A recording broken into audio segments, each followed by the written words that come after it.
तो दोस्तों, आप सब लोगों को मोस्ट वेलकम। आज के क्लास में हम आप लोगों को प्रोबेबिलिटी टॉपिक्स पर इम्पॉर्टेंट क्वेश्चन एवं उसके फार्मूला को बताएंगे, जिसे प्रायिकता कहते हैं। ये विभिन्न क्लासेस में, जैसे class 11, 12, NDA, CBSE board, TGT, PGT एवं विभिन्न कॉम्पिटिटिव एग्जाम में अनिवार्य रूप से आते हैं। इसे हम हर प्रकार के पहले आप फार्मूला, उसका डेरिवेशन, सुपर शॉर्ट ट्रिक्स, फिर उसके क्वेश्चन सब बताएंगे आप लोगों को। ठीक है, इससे आप लोग ध्यानपूर्वक समझें। अब वीडियो को लास्ट तक देखिए, जिससे आपको सारी बातें समझ में आवे। ठीक है, तो सबसे पहले देखें प्रोबेबिलिटी क्या है। प्रायिकता, जिसे हम संभावनाओं की घटना कहते हैं, उसकी क्या डिफिनीशन है, उससे ऊपर समझाते हैं। ठीक है, देखिए प्रोबेबिलिटी, जैसे हिंदी में प्रायिकता कहते हैं, जिसे संक्षेप में पीई से दर्शा। पी मतलब प्रोबेबिलिटी का पहला अक्षर पी हो गया, और ई माने इवेंट हो गया, कोई घटना हो गया, कोई भी घटना हो सकती है। तो पीई, ये पी होता क्या है? Number of E divide by number of S. जहाँ ई तो इवेंट, कोई घटना हो गई, एस सैंपल स्पेस, जिसको हिंदी में प्रतिदर्श समष्टि कहते हैं। यानी उसकी संख्या हो गई, माने किसी घटना की संख्या, और डिवाइड बाई सैंपल माने टोटल घटना, कुल घटना की संख्या से जो डिवाइड हो जाता है, तो उसे ही प्रायिकता कहते हैं, पी कहते हैं। ठीक है, इसे हिंदी में लिखेंगे इस प्रकार: ई में अवयवों की संख्या डिवाइड बाई यस, यस माने सैंपल स्पेस, टोटल कुल प्रतिदर्श समष्टि से कहते हैं, यस में अवयवों की संख्या। उसी को इस प्रकार कह सकते हैं, ई के अनुकूल परिणामों की संख्या, जो फेवरेबल हो, जो जैसा हम चाहते हो उसकी जो घटना हो, और डिवाइड बाई बटे जो कर रहे हैं कुल परिणामों की संख्या के अनुपात को ही पीई कहते हैं, मतलब प्रोबेबिलिटी कहते हैं। इसी को इंग्लिश में number of favourable event, favourable में जो हम चाहते हो हमारे अनुकूल, और डिवाइड बाई टोटल इवेंट के रेशियो को ही प्रोबेबिलिटी कहते हैं। ठीक है, जहां ई कोई भी इवेंट है, घटना है, और यस जो है उसका सैंपल स्पेस या प्रतिदर्श समष्टि है। ठीक है, तो ये प्रायिकता की डिफिनीशन है। अब स्टूडेंट, प्रायिकता कहाँ कहाँ लाई करती है, किसके किसके बीच अंतराल में होती है, ये सारी चीज़ें आप जाने। जैसे आप देखिए, कोई भी घटना हो, जब कोई भी घटना होती है, तो कोई भी घटना का नाम हम ई लिख दें, ई, वो उसके कुल घटना से तो कम ही होगी। कुल घटना को यस मानते हैं, ठीक है ना, यस सैंपल स्पेसिस कहेंगे। और ई कोई इवेंट होगा, तो जो इवेंट है वो टोटल इवेंट से कम होगा, और बहुत होगा, वहाँ तक पहुँच सकते हो, इक्वल तक जा सकते हो उस इवेंट तक। तो ई का जो मान है यस से कम या बराबर होगा। और कोई घटना जो इवेंट है वो क्या होगा? जीरो से तो बड़ा होगा। जीरो मतलब कोई घटना ही नहीं होगी, तो जीरो से या बड़ा होगा, या नहीं कोई घटना होगी तो वो जीरो के बराबर हो सकता है। ये इसकी परिभाषा हुई, मतलब इवेंट की जानकारी हुई। तो इवेंट जो होगा वो जीरो से और यस के बीच में यहाँ वहाँ तक होता है। ठीक, अब इसी में अगर हम यस से भाग कर दें, यस मतलब नंबर ऑफ यस, तो इसको हम नंबर में लगा दें, इसको लिख दे संख्या में। जीरो का नंबर तो जीरो ही होगा, लेस देन आर इक्वल, इसको नंबर ले दें, माने इसका मतलब ये हो जाएगा कोई घटना ई है उसकी कितनी संख्या हुई, लेस देन आर इक्वल जो सैंपल स्पेस यस है उसकी कितनी घटना हुई, एन लिख जाते हैं। यानी माने उस संख्या, उस समष्टि की कितनी इवेंट हुई, घटना हुई, है ना, संख्या उसकी क्या हुई। ठीक, ये कर दिया। अब उसी में हम नंबर ऑफ यस से डिवाइड कर दें, क्योंकि डिफिनीशन होती है कि कुल इवेंट से डिवाइड होता है, इसलिए भाग कर रहा हूँ। Divide by number of yes, divide by number of yes. जब डिवाइड कर देंगे स्टूडेंट, तो देखिए ये कट जाएगा, और ये जीरो में एन एस का भाग करूँ, जीरो ही रहेगा। तो देन इम्प्लाइज क्या मिलेगा? ये तो जीरो ही मिलेगा, लेस देन आर इक्वल यानी अपॉन यानी एस, जिसको क्या बोलते हैं, जिसको प्रोबेबिलिटी बोलते हैं, पीई कह देते हैं। ठीक है, लेस देन आर इक्वल 1। इस प्रकार से ये एक रिजल्ट निकला कि कोई भी प्रोबेबिलिटी हो, किसी प्रकार की प्रोबेबिलिटी, चाहे घटित होने वाली हो चाहे ना घटित होने हो, उन सब की प्रोबेबिलिटी जो होती है वो जीरो और एक के बीच में या वहाँ तक, अधिकतम न्यूनतम जीरो अधिकतम एक तक हो सकती है। ये प्रोबेबिलिटी की डिफिनेशन है, और उसका प्रगुण है नंबर एक, प्रॉपर्टी नंबर 1 मान लिया। अब स्टूडेंट, प्रॉपर्टी नंबर 2 बताता हूँ आप लोगों को, इसको ध्यान दें। कि कोई भी असंभव घटना हो, माने अनिश्चित घटना कहें, यानी असंभव या अनिश्चित घटना की परावलंबी बिंदी कर दिया प्रायिकता, है ना, कि प्रायिकता क्या होती है? सदैव जीरो होती है, शून्य होती है। ये उसकी प्रॉपर्टी हो गई, बहुत ही महत्वपूर्ण। असंभव है या अनिश्चित घटना है, उसकी प्रायिकता क्या होती है? जीरो होती है। ठीक है, अब नंबर 3, निश्चित घटना की प्रायिकता, श्योर घटना, श्योर इवेंट, निश्चित घटना, श्योर इवेंट की प्रायिकता सदैव 1 होती है। कितनी होती है? 1। इसको ध्यान दीजिए कि निश्चित घटना उसकी 1 हुई और जो वो हुआ माने अनिश्चित घटना उसकी क्या हुई? 0 हुई। ठीक, अनिश्चित घटना की प्रायिकता 0 होती है, अनिश्चित की प्रायिकता 1 होती है। अगला देखिए, इसकी सब प्रॉपर्टी जान लें तो सवाल हल करने में बहुत सहूलियत रहेगी, तुरंत बन जाएंगे क्वेश्चन। अब प्रोबेबिलिटी, कोई इवेंट ई है उसकी प्रोबेबिलिटी पीई, और कोई प्रोबेबिलिटी माने कोई घटना ई डैश मान लें ऐसी घटना जो उसमें सम्मिलित ना हो, माने ना घटने वाली घटना कह लीजिए, उसका कंप्लीमेंट कह, पूरक घटना कह सकते हैं। तो माने कहने का मतलब ये हुआ घटित होने वाली घटना की प्रायिकता और ना घटित होने वाली घटना की प्रायिकता का सम जो होगा वो हमेशा 1 होता है। ये ध्यान दीजिएगा, ना घटने वाली हो और घटने वाली हो। ना घटने का मतलब जो हम चाहते हैं उसके अनुकूल ना हो, प्रतिकूल हो, ना घटने वाली हो। ठीक है, ये होता है। तो इसी में से अगर हम इसका ट्रांसफर कर दें, दे इम्प्लाइज पी ई डैश माने ना घटित निकालना हो तो 1 माइनस पी ई, पी मतलब घटित होने की घटना की प्रायिकता को 1 से घटा दें तो ना घटित होने वाली घटना की प्रायिकता ज्ञात हो जाएगी। ठीक है, ये इसकी प्रॉपर्टी हो गई, माने घटित होने वाली घटना और ना घटित होने प्रायिकता का सम जो है सदैव 1 होता है। ठीक, अगला देखिए, probability of A union A dash. ये अब डैश मतलब ना घटित होने वाले, उसका पूरा कंप्लीमेंट कहते हैं। तो ये ए इवेंट होगा जो इसमें ये ए डैश मतलब जो ए में ना हो तो कुल मिला के क्या हो जाएगा? वो टोटल हो जाएगा, पीएस हो जाएगा। जैसे मान लिया जाए, ये वेन डायग्राम से आगे हम समझाएंगे आप लोगों को, पहले आप बेसिक से समझ लीजिए। जैसे ए है कोई घटना है ना, ये ए है, अब ए डैश ये लगा दिया, ये ए इवेंट है, ये ए डैश मानी इसमें ना हो, इतने में ना हो, इधर वाले में होगा। इसको मान लो हम बी मान लें सर, थोड़ी देर के लिए। तो ए डैश माने जो ए में ना होगा तो इस ये वाली घटना हो जाएगी। तो ये घटना और ये घटना कुल मिल जाएगा तो क्या हो जाएगा? यस हो जाएगा। जिसे ए यूनियन बी भी कह सकते हैं, तो उसी को हम यहाँ पर यस कह रहे हैं। ठीक है, तो पी एस हो गया, माने सैंपल स्पेस, टोटल घटना। और टोटल घटना की प्रायिकता क्या होती है? 1 होती है। बताया गया आपको ना, मैं इसी से और भी घट कर सकते हैं। कुल प्रायिकता हो जाएगी, नंबर ऑफ ई बटे नंबर ऑफ यस दोनों सेम हो जाएंगे, तो इसलिए प्रायिकता उसकी 1 हो जाएगी। फिर 6वां नंबर देखें, probability of A intersection A dash. ये ए मतलब कोई इवेंट हो गया, डैश का मतलब उसमें जो ना हो, इसका मतलब क्या हो जाएगा? रिक्त हो जाएगा। रिक्त मैंने कोई फाई, अब कोई फाई रिक्त मैंने कुछ है ही नहीं, उसकी प्रायिकता क्या होती है? उसकी 0 होती है। ठीक है, उसकी प्रायिकता 0 हो जाती है। इसलिए क्या देंगे? पी फाई हो जाएगा। अब पी फाई की प्रायिकता 0, क्योंकि मतलब कोई घटना नहीं होगी, उसका मतलब हो उसमें है ही नहीं, ये हो जाएगा। 7वां नंबर देखें, प्रोबेबिलिटी ऑफ ए का कंप्लीमेंट का होल कंप्लीमेंट, मैंने पूरक पर पूरक, मैंने 2 बार कंप्लीमेंट हो जाए तो सेम वही घटना आ जाती है, पी ए। ठीक है, ये हो जाता है।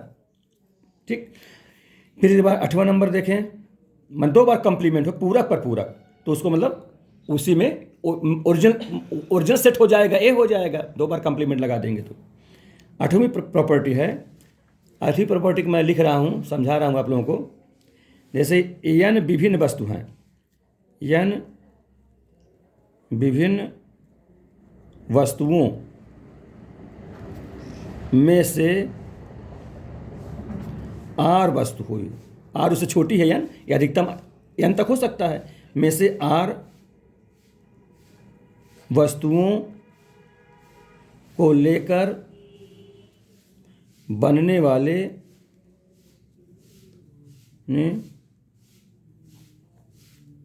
वाले संचयों की संख्या, जिसको अंग्रेजी में कॉम्बिनेशन कहते हैं, कलेक्शन कहते हैं, संचयों की संख्या NCR, जहाँ सी भी स्टूडेंट समझे कॉम्बिनेशन, इसको संचय की पहचान है, ये नोटेशन है। इसका मतलब n वस्तु में से r वस्तु को लेकर के बनाए गए संचयों की संख्या होती है, की संख्या NCR होती है, इसको NCR कहते हैं। ठीक है, अब इस NCR का मतलब क्या होता है उसको समझ लीजिए। NCR का मतलब होता है एन का factorial divide by N minus R का फैक्टोरियल इंटू आर का फैक्टोरियल।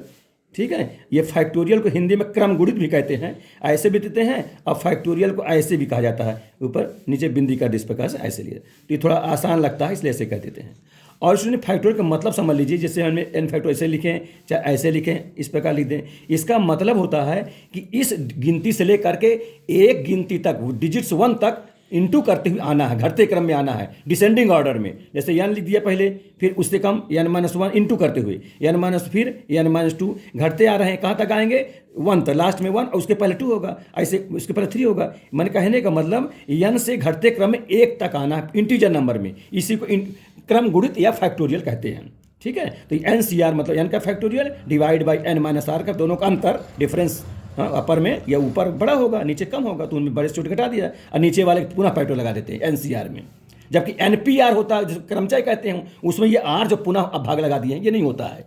ठीक है, इसका मतलब एनपीआर जो होता है, इसमें मैं थोड़ा सा मैं बता देता हूँ कि एनपीआर ग्रेटर देन होता है, क्या होता है, NPR greater than NCR, NCR से एनपीआर बड़ा होगा। ये क्रमचय की संख्या, ये संचय की संख्या, क्योंकि क्रमचय में एक बार इकट्ठा करना है, फिर क्रम से लगाना भी है, उसमें 2 घटना हो गई, जबकि इसमें केवल कलेक्शन करना है, इसलिए संचय कम होता है। अब वैसे भी समझिए, मैथमेटिशियन स्टेप में समझ लीजिए कि आर फैक्टोरियल डिवाइड हो जाता है, और उसमें जबकि नहीं होता है, इसमें केवल क्या होता है, एन का factorial divide by N minus R एक फैक्टोरियल होता है, जबकि इसमें क्या होता है, एन का factorial divide by N minus R का फैक्टोरियल इंटू आर का फैक्टोरियल होता है। इसमें आर ज़्यादा हो गया है, आप जानते हो अगर डिनोमिनेटर में कोई संख्या ज़्यादा होती है तो टोटल मान कम माना जाता है, इसलिए हमेशा N P R greater than N C R होता है।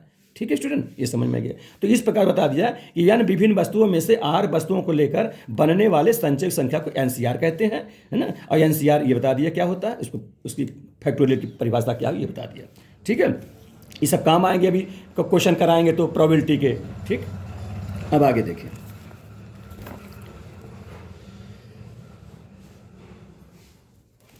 अगला है, अब स्टूडेंट इतने बताने के बाद और फार्मूले बाद बताऊंगा, अभी पहले इससे रिलेटेड कुछ क्वेश्चन की तैयारी के लिए कुछ और क्या इवेंट चलते हैं, इवेंट बता दूं सबसे पहले आप लोगों को कौन कौन से इवेंट होंगे। जैसे सिक्का है, पासा है ना, और आपके ताश की पत्तियां हैं, उसमें इसके विषय में सब बता दूं तब आगे। अब सबसे पहले मैं सिक्के के विषय में बता रहा हूँ।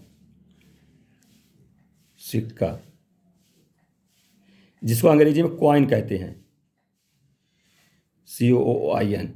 ठीक है स्टूडेंट, ये कॉइन्स, ये कॉइन। अब सिक्के में ध्यान दें, जैसा आप लोग जानते हो सिक्के में क्या होता है, एक हेड होता है और एक टेल होता है, तो उसमें कितने फलक, 2 फलक होते हैं। तो मैं लिख रहे हैं एक सिक्के में, एक सिक्के में 2 फलक होते हैं। कौन कौन होते हैं, एक हेड को एच लिख देता हूँ। ठीक है, हेड, हिंदी में इसको चित कहते हैं, तो चित भी लिख देता हूँ, तो 1 हेड हो गया, और 1 टेल हो गया, टी लिख देता हूँ, उसको पट कहते हैं। ठीक, ये पट, तो एक हेड, एक पट, एक टेल, हेड को जानते HEAD लिख देता हूँ, और टेल TAIL। ठीक है, ये टेल, पट, चित पट एक सिक्के में हो जाता है, जो फलक होते ही हैं। तो इस प्रकार से स्टूडेंट आप समझ आ गए होंगे कि एक सिक्के में प्रदर्श समष्टि माने टोटल, कुल टोटल घटना, जिसको सैंपल स्पेस या प्रदर्श समष्टि कहते हैं, वो कितनी होगी। तो एक सिक्के में, या एक सिक्के में प्रदर्श समष्टि यस बराबर कितने होगा, एक या हेड होगा और कामा करके एक टेल होगा, लिख देता हूँ, और उसको मिडिल ब्रैकेट से इस प्रकार से बंद कर देते हैं। ये हो, इसकी कितनी संख्या हुई, इसकी नंबर हो गया, इसको हम कहते हैं नंबर ऑफ यस लिख देते हैं। सैंपल की घटना कुल कितनी हो गई, 2 हो जाएगी। इसी वजह से अगर 2 सिक्के हों, 2 कॉइन एजन लगा दिया, में एस कितने हो जाएंगे। अब 2 सिक्के होंगे, देखो, तो पहले में हेड हो सकता है, दूसरे में भी हेड हो जाए, यहाँ कामा नहीं करना, या चेस लिख देता हूँ। फिर पहले में हेड हो जाए, दूसरे में हो सकता है टेल हो जाए, या पहले में टेल हो जाए, दूसरे में हेड हो जाए, या दोनों में टेल ही हो जाए। तो ऐसे स्टूडेंट कितनी घटना हुई, ऐसे 4 घटना हुई। इसको क्या लिखेंगे, number of yes is equal to 4। ठीक है, इस प्रकार से हो जाए। तो इस प्रकार से ये 2 सिक्के के लिए बता दिया। अब स्टूडेंट जैसे 3 सिक्के कहें, तो हमें लिखने में थोड़ा टाइम लगेगा। तो इसके लिए एक ट्रिक समझ लीजिए ट्रिक इसकी जो ये है, जैसे देखिए जितने फलक हों, जिसमें एक सिक्के में फलक होता हो उसको तो आधार नीचे रखिए, और जितने बार उछाला जाए या जितने सिक्के हों उसको पावर में लगा दिया जाए, घात में लगा दिया जाए। तो जैसे सिक्के में 2 फलक होते हैं तो 2 बेस नीचे लिख दिया, और 3 सिक्का है तो 3 बार उछाला गया होगा या 3 सिक्के को एक साथ उछाला गया होगा, तो जितनी संख्या हो उसकी संख्या से भाग कर ऊपर घात लगा देंगे, तो 2 घात 3 कितना हो जाएगा, 8 हो जाएगा। इस प्रकार से अगर 3 सिक्कों को उछाला जाए तो टोटल प्रदत्त समष्टि कितने हो गए, 8 हो गए, इसको NS कह देंगे। और जबकि इस वाले में 2 कहते हैं, 2 ये भी 4 हो जाएगा, है ना, क्योंकि 2 बेस हो जाएंगे। और एक सिक्का को 2 बार उछाला जाए या 2 सिक्का को 1 बार उछाला जाए तो बेस को नीचे रखेंगे और जितने बार उछाला जाए पावर में लगा देते हैं, तो इस प्रकार से टोटल प्रदत्त समष्टि ज्ञात हो जाती है। ठीक है, इस प्रकार 3 सिक्के, 4 सिक्के, 5 जितना चाहें उतना आप कर सकते हैं। तो इस प्रकार से ये टोटल इवेंट समझा दिया मैं आप लोगों को। अब इसके बाद स्टूडेंट पासे पे चलते हैं, है ना, पासा जिसको डाइस कहते हैं। पासा में देखिए, आप जानते हो पासा में 6 फलक होता है ना, खट फलक के आकार का होता है। 1 2 3 नंबरिंग रहती है, 1 2 3 4 5 6 तक पड़े होते हैं उसमें नंबर। तो इसमें इसका मतलब ये हुआ पासे में कितने होते हैं, 6 फलक, 6 फलक। और कौन कौन फलक हुए, नंबर क्या होंगे, 1 2 3 4 5 और 6, इतनी उसमें गिनतियाँ लिखी रहती फलक में, है ना, 6 फलक होते हैं। अच्छा, तो इसमें प्रदत्त समष्टि क्या हो गई, अगर एक पासा है, एक डाइज है, तो उसके नंबर ऑफ एस कितना हो जाएगा, 6 हो जाएगा। ठीक है, लेकिन अगर 2 पासा है, 2 पासा नंबर ऑफ एस कितना होगा स्टूडेंट, इसमें ये अब इसको मैं आपको बताऊंगा पूरे विस्तार से। जैसे देखिए, पहले में 1 पड़ जाए, दूसरे में भी 1 हो जाए, फिर पहले में 1, दूसरे में 2, पहले में 1, दूसरे में 3, इस प्रकार से करते 1 से 6 हो जाएगा। फिर इसमें दूसरे में 2 1 2 2 2 3 ऐसे जाएगा, 2 6 ऐसे 3 में जाएगा, 4 में जाएगा, ऐसे चलते। फिर लास्ट में लिख देता हूँ 6 1, है ना, 6 1, फिर 6 2 6 3 6 6, तो ऐसे कितने हो जाएंगे, टोटल 36 हो जाएंगे। देखिए 6 इसमें, 6 इसमें, 6 इसमें, 6 इसमें, 6 इसमें, तो 6 6 36 हो जाएगा। ठीक है, इस पर कामा लगा दीजिएगा, ये से कामा। ठीक है, तो कहने का मतलब इस प्रकार बन जाएंगे। तो इसको सुपर सार्टिस से याद रखें कि जितना पासा का आधार होता हो, बेस होता हो, वो नीचे लेकर ये, और जितने पासे को जितने बार उछाला जाए, और जितने या तो जितने पासे की संख्या हो उसके पावर से उस घात में उसको लगा दिया जाए। तो कहने का मतलब एक पासे में 6 फलक होता है, और एक पासा तो एक ही से भाग लगा, ऊपर घात लगाएंगे तो एक ही सही हो जाएगा। अगर 2 पासा है तो 2 पावर लग जाएगा तो 36 हो जाएगा। अगर 3 पासा है तो कितना हो जाएगा, 6 घात 3 कर देंगे, 216 हो जाएगा। ठीक है स्टूडेंट, ये सब क्या हो गए, number of yes, number of yes, number of yes. इस प्रकार से याद रखने का ट्रिक है ये। ठीक है, बन जाएंगे आपसे। चलिए, ये पासे से रिलेटेड क्वेश्चन हो गए, माने उसके इवेंट हो गया। अब इसके बाद ताश के पत्ते के विषय में बता दें आप लोगों को।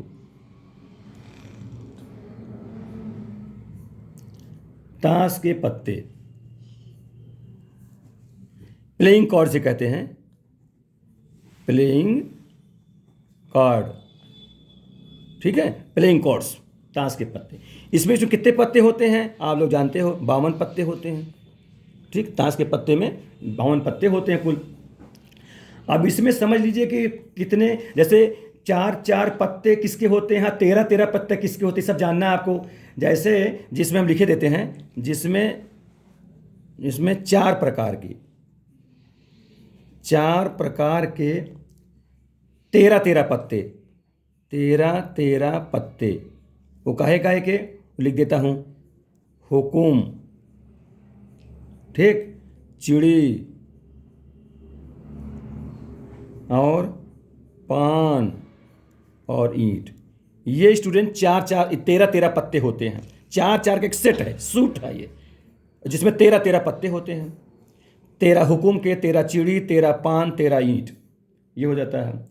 और इसी में बेगम, बादशाह, गुलाम, इक्का, ये 4 पत्ते होते हैं। तो ये भी लिख देता हूँ, तथा बेगम, बादशाह, गुलाम और इक्का, इनके कितने पत्ते होते हैं, ये 4 होते हैं, इनके 4 पत्ते होते हैं, 4 पत्ते होते हैं। ठीक है, 4 पत्ते होते हैं। स्टूडेंट ये सब बातें समझते चलें। तो बहुत ठीक रहेगा आप लोगों को। बेगम, बादशाह, गुलाम, इक्का, है ना, ये भी 4 पत्ते करें, यहाँ लिख दे 4 पत्ते, बादशाह 4, गुलाम 4, इक्का 4, हुकुम 13, ठीक है, चिड़ी भी 13, पान भी 13 और ईंट भी 13, ये सब 13 पत्ते होते हैं। 4 का सूट है ये, ठीक। अब इसी को समझ लिए 52 पत्ती कुल हो गई, इसमें 26 लाल पत्ती होती है, भी समझिए 26 क्या होते हैं, रेड, ठीक, 26 लाल पत्ती और 26 ब्लैक काली पत्ती होती है, ये भी समझिए। ये सब बता दे रहा हूँ जिससे सवाल करने में सहूलियत रहे, सब जब सवाल बताऊँ तो सारी बातें आप लोग समझ में आता रहे, ठीक है। 26 लाल पत्ती और 26 काली, 26 52 हो गया, ठीक। अब इसमें जैसे 26 लाल कह दिया और 26 काली कह दिया, तो स्टूडेंट एक चीज़ ये पहचान लीजिए आप लोग कि इसमें हुकुम, चिड़ी और पान, ईंट, पहले लाल पत्ती इसमें कौन हो सकती है। आप देखिए पान का कलर लाले होता है, थोड़ा हरा हरा भी हंसता है लेकिन लाल ज़्यादा लाले होता है, ईंट भी लाल कलर का होता है, तो ये समझिए पान और ईंट ये तो लाल पत्ती समझ लीजिए, और हुकुम, चिड़ी काली पत्ती समझ लीजिए, काली होती है यहाँ, ये काले रंग की होती है ना, उसमें चिन्हारी निशानी बनी रहती है, जो चित्र बना रहा है, पत्ती के अनुसार चित्र बना रहता है, फूल पत्ती बनी रहती है। तो हुकुम, चिड़ी काले रंग की होती है और पान, ईंट लाल रंग की, ठीक। ये लाल पत्ती, ये दोनों काली पत्ती, समझ जाओगे इसको। तो कहने का मतलब मैं यहाँ लिखे भी दे रहा हूँ कि पान एवं ईंट जो 13 होती हैं, कैसे लाल होती हैं, लाल रंग की, लाल रंग की, ठीक है। और चिड़ी एवं हुकुम ये कैसे होती हैं, ये काले रंग की होती हैं, काले रंग की होती है, ठीक। ये हो गया, ठीक, इतने हो गया। अच्छा, फिर ये बेगम, बादशाह, गुलाम, इक्का में इसमें आप ध्यान दें, इसमें 4 पत्ती होती हैं जिसमें एक एक पत्ती सब प्रकार की हो जाएंगी, है ना, लाल, काली, इस प्रकार से। अब देखिए इसमें इसकी ओर समझ लीजिए, आपको चेहरे वाले कार्ड में बता दूं, फेस जिसमें चेहरा बना रहा, मनुष्य का चेहरा माने चेहरा, मुंह दिखे, आंख, नाक, कान दिखता हो, ऐसे कितनी पत्तियां होती हैं।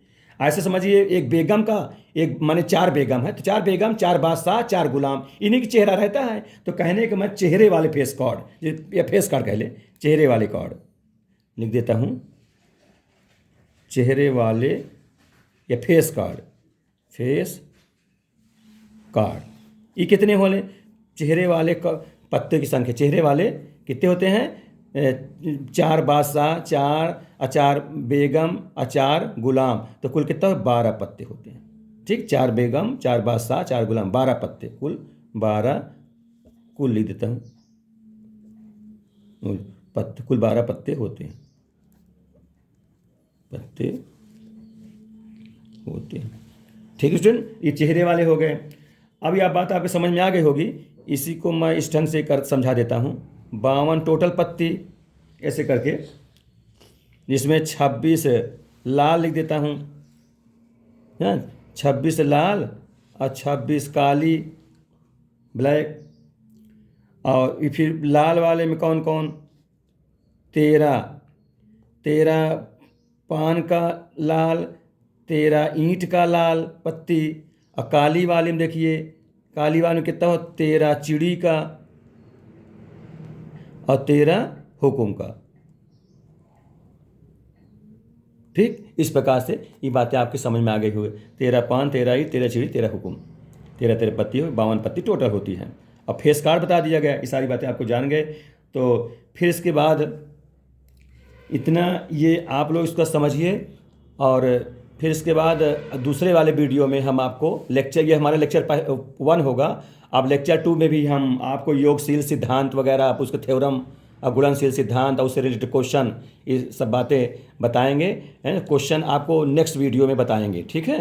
तो हाँ, इसको ध्यान से आप लोग समझें, जिससे सारी बात समझ में आ जाए, जिससे हम नेक्स्ट वीडियो में हम जो क्वेश्चन बताएं तो सब आपके समझ में आ जाए, ठीक स्टूडेंट। Thank you. नेक्स्ट आपको अगले वीडियो में, तब तक वीडियो आप ध्यान से समझें। और स्टूडेंट एक चीज़ आपसे कहना है, एक आप लोगों से अनुरोध है कि हमारा वीडियो अगर समझ में आवे ठीक से, तो स्टूडेंट लाइक, सब्सक्राइब और शेयर आप लोग करें और अपने दोस्तों को बताएं, ठीक है। हाँ, थैंक यू।